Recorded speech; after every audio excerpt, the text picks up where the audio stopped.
Hi every one. Daily ஒரு டாபிக்ல இன்னைக்கு நம்ம பார்க்க போறது பல்மினரி எடிமா. ஹாய் கைஸ், நான் உங்க பேராமெடிக் அருண். ஸோ பல்மினரி எடிமானா என்னன்னு பாத்தீங்கன்னா excess amount of fluid accumulation in the lungs, especially ஆல்விலோலில எக்ஸஸ் அமௌண்ட் ஆஃப் ஃப்ளூயிட் சேர்ந்து பேஷண்டால பிரெத் பண்ண முடியாம சஃபகேட் ஆவாங்க. அந்த டைம்ல ஆக்சிஜன் எக்ஸ்சேஞ்ச் நடக்காம பேஷண்ட் ரெஸ்பிரேட்டரி அரெஸ்ட்ல போக கூட வாய்ப்பு இருக்கு. ஸோ பல்மினரி எடிமாக்கு காமன் காசஸ்லாம் இருக்கு, like heart failure, kidney failure, heart attack, severe hypertension and fluid overdose. And common சிம்டம்ஸ்லாம் இருக்கு, like severe breathlessness and rapid breathing, cough with pink fruity sputum and severe desaturation patient suffocate ஆவாங்க.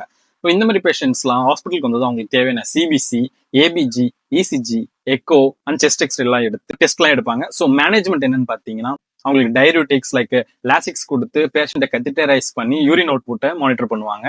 And முக்கியமா NIV support கொடுப்பாங்க. And moreover patient ரொம்ப suffocate ஆனாங்கன்னா அவங்களுக்கு intubate பண்ற chances கூட இருக்கு. ஸோ ஒரு பல்மனரி எடிமா பேஷண்ட்டை எப்படிலாம் அசஸ் பண்ணி அவங்களுக்கு என்னென்ன ட்ரீட்மெண்ட் கொடுப்பான்னு ஒரு குட்டி நாலேஜ் உங்களுக்கு தெரிஞ்சிடும். ஸோ நெக்ஸ்ட் செஷன்ல வேற டாபிக்கை பத்தி பேசுறேன். So until then this is paramedic Arun signing off.